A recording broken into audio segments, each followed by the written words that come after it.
going on, Jerome's? So slinging Sammy Darnold, a.k.a. America's quarterback, has had great success this season with the Minnesota Vikings. He has had personal bests in basically every statistical category, and the former number 3 overall pick coming out of USC by the Jets has found out that, if you don't play for the Jets or the Panthers, Garbaggio organizations with bad coaching, things can work out for Sam Darnold, right? But of course, everyone, we always like comparisons. I think it's something in the human brain that makes things easier to rationalize. So as Darnold's having this amazing season out of nowhere after being a bit of a journeyman, you're thinking, okay, is this exactly like 2017 Case Keenum, right? And I love me some Case Keenum, the pride of Houston.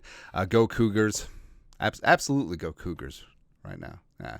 But Keenum, 2017 was a magic carpet ride. We had some amazing, amazing moments, but Darnold is not Case Keenum. Like Darnold is up here. Case Keenum and his prospects after 2017 were somewhere in there. Like one of these things is not like the other, right? And Keenum, like I said, I'm always going to have love for Case Keenum. Came in as an undrafted journeyman, and after he left the Vikings, became a journeyman as well. Still a backup, by the way, with the Texans. Maybe we'll give them a better chance than C.J. Stroud. Who knew? But there's literally a commercial now for him as a backup quarterback, which is kind of funny, man. But of course, Darnold also bounced around after being the number 3 overall pick to the Jets, the Panthers, the 49ers, etc. And of course, this magic moment with Case Keenum. Although I feel like with a 17-point lead at halftime, you should win. Just straight up. Pretty straightforward. But unfortunately, 2017, we know how that ended. Wasn't on Keenum. I remember when the game started out, opening drive, Keenum just marches down, touchdown, Kyle Rudolph. Oh, here we go. And then, not so much. Not so much. Yeah.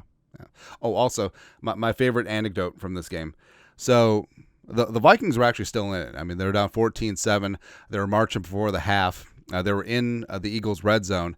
Case Keenum dropped back, got strip sacked by Derek Barnett, who was drafted out of Tennessee by the Eagles with the first-round pick that the Vikings sent the Eagles in the Sam Bradford trade, which getting crushed by 2 tons of irony. Yeah. It was still a game at that point, not so much after that. But with Darnold, I mean, we've had some great moments, and we will have even better moments as we continue along. 4 more wins. 1-0, 1-0, 1-0, 1-0. Get things done, man. And like I said, Keenum, the question after the Vikings 2017 season is, do you run it back with Keenum? Do you give him that premium contract? Or do you think, okay, career backup, probably is going to be a career backup for the rest of his career and move on. And the Vikings did have a decision because, remember, Teddy was coming back after that off of that knee, the horrific knee injury before 2016. Sam Bradford had actually started the season as in 2017 as a starter, had that amazing Monday night performance. I will always remember that too. When Adrian and the Saints came up for Monday Night Football, Slinging Sammy was just on it, man. He was on it. Then all of a sudden, it's like, he's got some knee soreness on Wednesday. Sam Bradford always has knee issues, so it's gonna be fine. And then all of a sudden, Case Keenum starting week 2 at Pittsburgh. Awesome, great.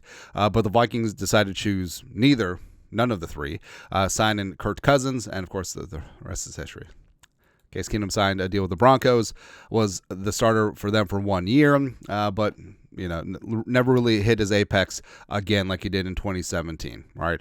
And black and white stats, Sam's numbers are better outside of interceptions. He's got an advantage in completion percentage and yards and touchdowns and yards per attempt and ADOT. So he's going downtown, quarterback rating, etc. But that's something that you would expect too. Also, Keenum was 2 years older than Darnold when he had his magic season 2017. That does factor in if you're going to give a player a long-term deal. Keenum was going to turn 30 in the 2018 season, before the 2018 season, and Darnold's only going to be 28. Plus, hashtag QB wins. I mean, Case Keenum had 11 in the regular season, 1 in the postseason. Should have been more.